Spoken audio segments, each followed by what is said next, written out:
욕계는 어떤 세계냐? 애욕과 고통의 정도에 따라 하늘이 있고 인간, 아수라, 지옥, 아기, 축생.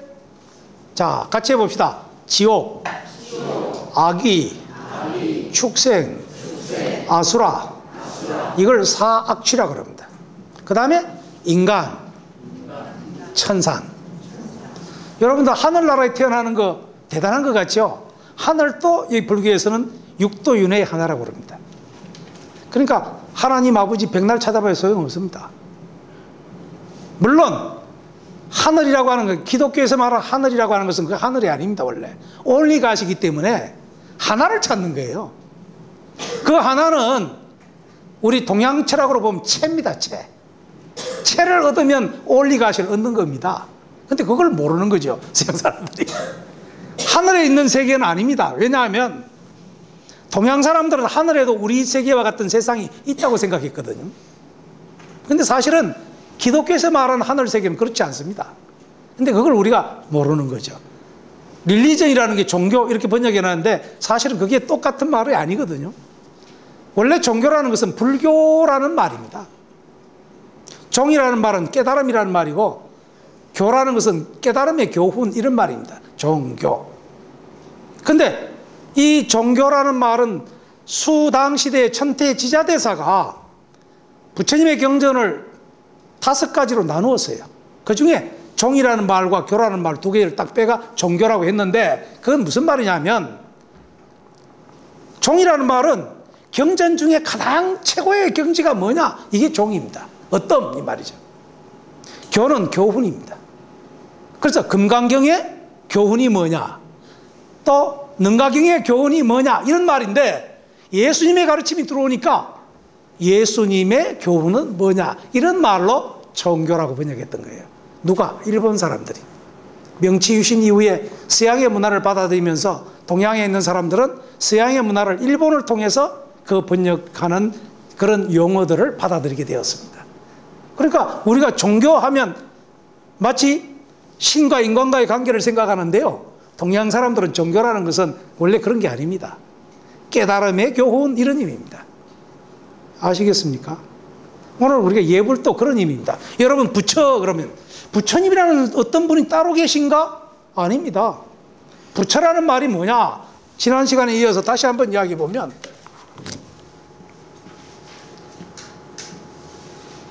이게 보통 안다라는 말이거든요. 안다. 혹시 이거 부디 뭐 코소리까지 넣을까요? 부디. 이게 말하자면 보통 우리가 안다는 거예요. 야, 나도 안다. I know 하면 곤란하죠. I see. 내가 그대로 이해하겠다 이 말이죠. 근데 이게 이해한다 그랬는데 이게 이해가 잘 안 된 경우가 많아요. 완전하게 이해한 걸 뭐라 그러냐? 그거를 보디라고 그래요. 보디. 이게 바로 깨달음입니다. 깨달음. 지난 시간에 그랬죠? 이 바로 반야의 지혜를 얻은 게 이게 바로 보디입니다.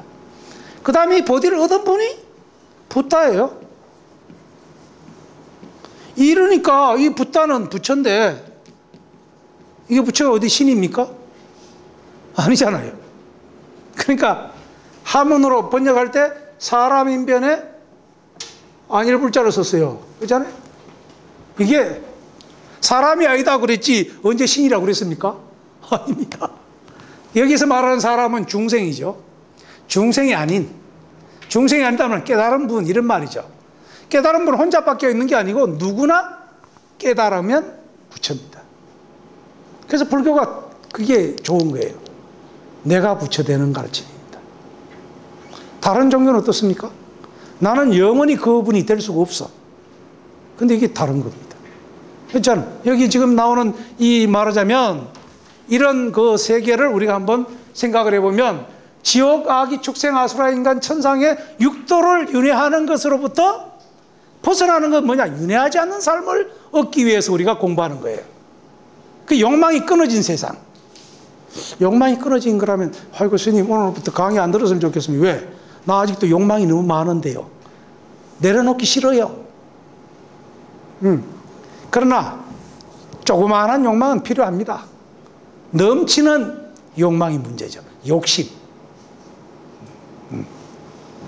그 다음에 색계입니다. 이게 18천으로 분류가 되고, 그 다음에 무색계에 4천이 있습니다. 그래서 이 유정세간의 소요시간은 19급 소급, 아까 1소급, 그래서 합해서 20소급, 그게 성급이란 말이죠. 네.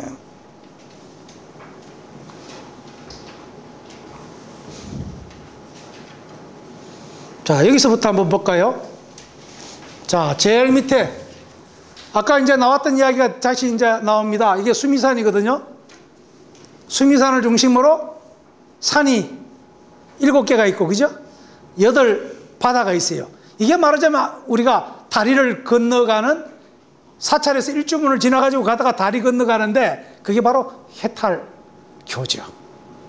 해탈의 다리를 건너서 사천왕문이 있는 데를 가는데, 왜 그렇습니까? 수미산 꼭대기에 4개의 하늘이 있어요. 그래서 그게 천왕문입니다. 그 다음에 이게 뭡니까? 지옥, 아기, 축생, 아수라, 인간. 우리가 이 인간도에 태어났습니다.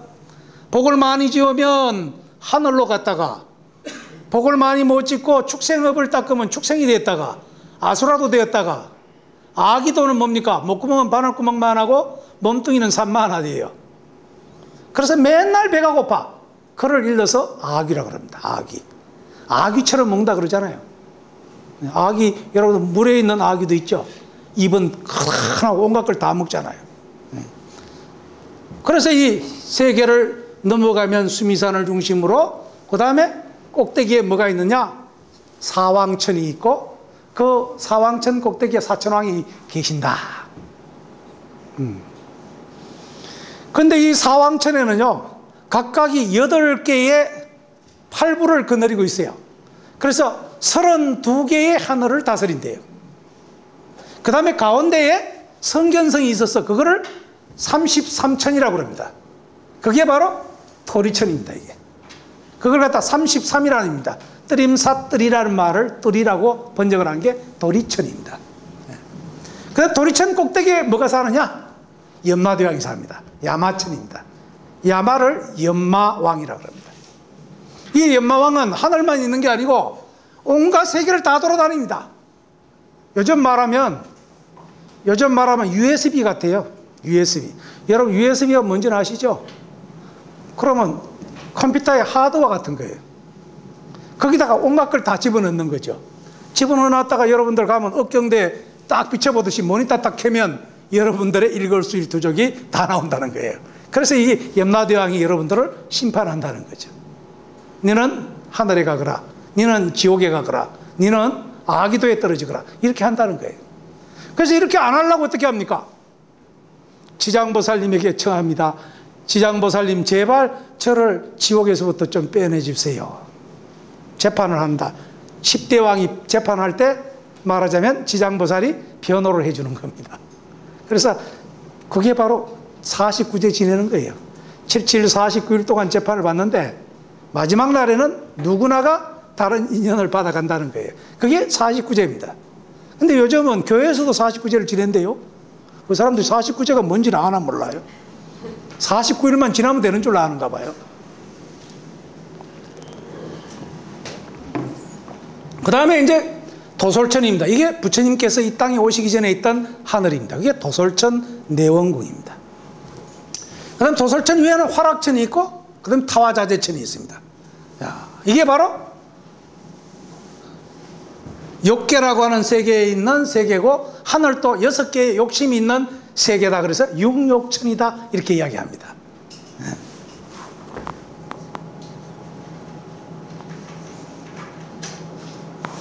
자, 그 위로 다시 올라가면 색계의 하늘이 있는데, 색계에는 초선천, 이선천, 삼선천, 사선천이 있습니다. 혹시 남방불교의 위파사나 수행을 하는 사람들은 여기에 이 수행을 닦는 것을 사선이라고 합니다. 이게 여기를 벗어나는 것을 사선정이라고 합니다. 말하자면 우리가 이 세상의 기세간에 있는 모든 것들에 끌려다니기 때문에 거기에 우리 마음이 자유롭지 못하다는 거예요. 그 마음이 하나하나 분석해서 하나하나 자유로워지면 여기로부터 벗어나게 된다는 거예요. 그게 윗바사나입니다. 분석해서 보라는 거예요. 초선천은 어떠냐? 범중천, 범보천으로부터 해서 색구경천까지가 있어요. 구경각을 얻는다. 여기로부터 벗어나면 이제 공무변처, 식무변처, 무소유처, 비상비비상처천. 이게 무색계 사천입니다. 부처님은 요가 수행을 통해서 여기까지 꼭대기 다 올라가 보셨어요. 여기서 자유로웠어요. 그렇지만 아직도 마음속에 있는 번민을 해결할 수 없었다고 한답니다. 그러니까 비상비비상처천까지 올라간다 해도 그 형상만 갖고는 깨달음을 얻을 수가 없다는 거예요. 이 3계를 벗어나는 것만 갖고 해결되는 게 아니라 가장 중요한 것은 바로 나란 무엇인가로 다시 귀결된다는 겁니다.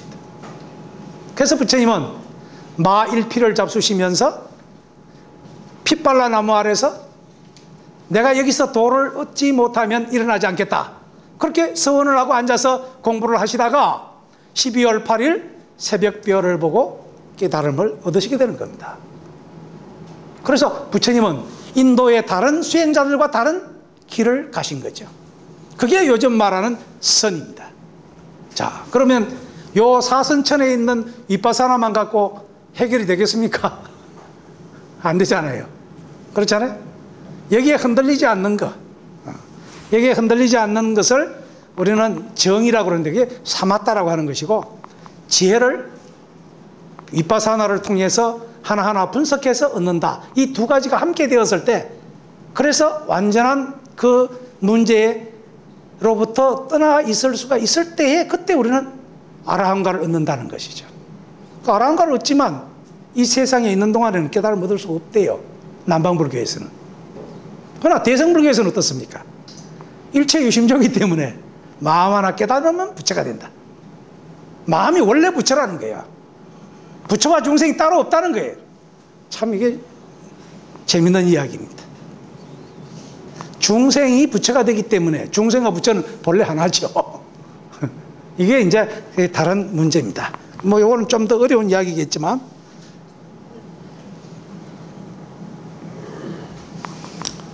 자, 3계를 이런 그 세상으로 보면 욕계, 색계, 무색계 해서 우리가 여기 보면 사왕천은 동지국천, 남정장천, 서방광목천, 북방비사문천, 여기에 사천왕이 있는 세계고, 이렇게 해서 이 꼭대기까지 올라온 세계가 바로 불교에서 말하는 법계라고 하는 것입니다. 야, 지금 불교 이 복잡하죠? 근데 이런 게 있다는 걸 이제 아시고, 그 다음 한 10분, 한 5분 정도 쉬었다가, 3계 도사 사생자부 시아본사 서가모니 부처님에 대해서 한번 알아보도록 하겠습니다.